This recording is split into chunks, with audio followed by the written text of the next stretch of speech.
Chapter 10, Secrets and Lies. We had to start at the beginning. It was like when you do those mazes in an activity book. Once you run into a dead end, you have to backtrack. Try to figure out where you made the wrong turn. Mila and I started with Arnie Ellison. "Come on in," he greeted us the next afternoon, opening his front door. We'd asked him at school if we could drop by. Arnie led us upstairs to his bedroom. The whole thing began with Arnie. Somehow we must have missed something. "I love visitors," Arnie said, bouncing onto his bed. "Back where I used to live, I had lots of friends, but now—" He looked away. I eyeballed the room. The walls were mostly covered with pictures of Arnie and his friends. Strangely, there were a few blank spots, as if some photos had been taken down. Maybe they had gotten into a fight, I guessed. "What used to be there?" I asked, pointing to one of the blank spots. "There? Oh, gee, nothing," Arnie said. His nose twitched. His eyes darted up, down, and all around. I instantly knew that he was lying. But why? Before I could ask more questions, an angry teenager barged in. Think of a charging rhino, but without the charm. "Yeesh. I told you to stay out of my stuff, Arnold." The teenager yelled. I gathered this was Arnie's big brother. Lucky Arnie. "I never touched your stuff, Harry," Arnie cried. "I promised." But I saw that his nose twitched again. He wasn't a great liar. "Oh, yeah? This is the second time this week something's been taken from my room."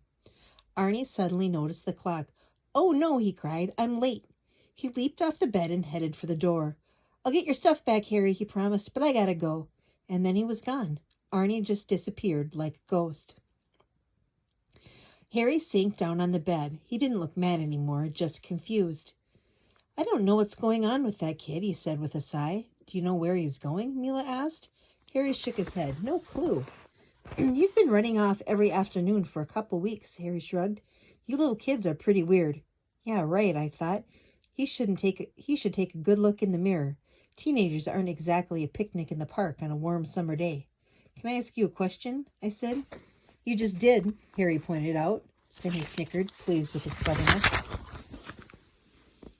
"Like I said, teenagers. Yeesh." "What did Arnie take from you?" I asked. "My walkie-talkies," Harry answered. Mila shot me a look. I nodded.